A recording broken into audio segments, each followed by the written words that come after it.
Après une très bonne première lancée dans l'univers Marvel en série, Disney+ remet le couvert, cette fois-ci avec les personnages de Falcon et du Winter Soldier. Mais était-ce vraiment bien nécessaire ?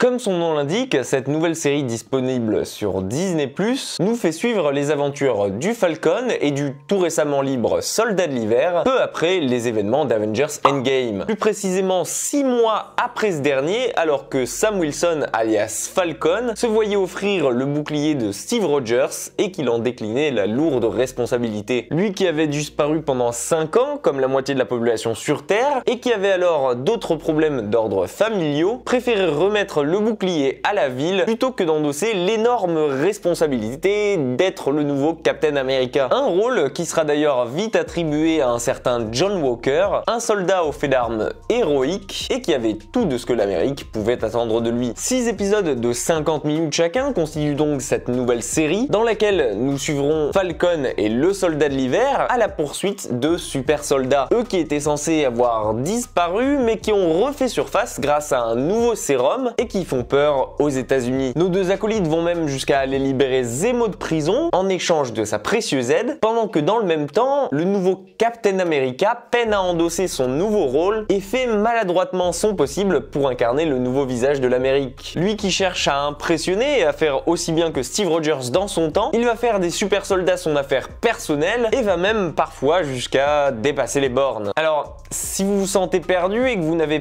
pas vraiment suivi en arrivant jusque là, je vous en voudrais pas parce que c'est même le plus gros point négatif de cette nouvelle série. Et c'est le plus gros reproche que j'ai à lui faire. Qu'elle est trop brouillonne. Il y a vraiment beaucoup trop de choses qui se passent dans ce petit laps de temps qu'offrent ces 6 épisodes et qui parfois nous donnent l'impression d'avoir été rushés de la même manière que la dernière saison de Game of Thrones l'avait été. Alors bien évidemment, on n'en est pas encore au même niveau, mais c'est vrai que quand même 6 épisodes, c'est très court, voire même trop peu, et en résulte du coup une série très condensée, même si je dois avouer qu'il est plaisant de revoir des personnages qu'on n'avait plus vus depuis 2 ans déjà, que ce soit Falcon, Zemo, le Soldat de l'Hiver, les Wakandais, ou encore Sharon Carter et bien d'autres. Beaucoup trop de monde se presse à l'écran en même temps, parfois même dans une sorte de cacophonie générale, mais en majeure partie ça devrait plaire aux fans de la première heure. La série se veut très orientée action, et même si elle a un peu de mal à décoller et à nous emporter avec elle durant ses premiers épisodes, elle aura au moins le mérite de s'améliorer d'épisode en épisode. Mais ma question de base, c'est est-ce qu'elle est vraiment nécessaire? Parce que ok, si elle a un côté buddy movie qui plaira à beaucoup de monde et que d'autre part elle offre beaucoup de fanservice, et ben j'ai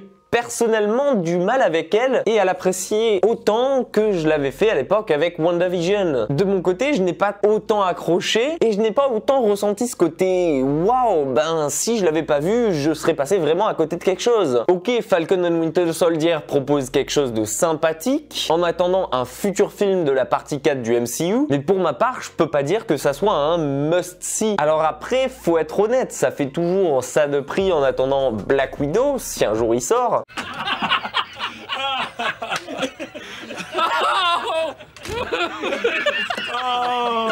Mais contrairement à WandaVision, comme je vous l'ai dit, et auquel je continue de le comparer, je trouvais ce premier show beaucoup plus incroyable, plus palpitant, proposant une recette encore jamais vue et qui arrivait facilement à me faire accrocher à 2 personnages secondaires de l'univers Marvel auxquels personnellement j'aurais jamais cru accrocher. Et ce qui est pas vraiment le cas aujourd'hui avec le Faucon et le Soldat de l'Hiver. Alors après, ça reste mon avis. Faites-moi part de votre avis à vous en commentaire. J'ai hâte de voir si on est sur la même longueur d'onde ou si je suis le seul à avoir ce ressenti. S'il faut, je vais poster cette vidéo, je serai seul à penser comme ça et tant pis pour moi. En tout cas, si la vidéo vous a plu, n'hésitez pas à la partager, à vous abonner à la chaîne si c'est pas déjà fait. Vous pouvez aussi me suivre sur Twitter et sur Insta, les 2 réseaux sur lesquels je suis le plus présent. Je vous partage toutes les dernières infos, ciné, séries, jeux vidéo, mon avis dessus, etc. Bref, prenez soin de vous et comme d'habitude, moi je vous dis à très vite pour une toute nouvelle critique.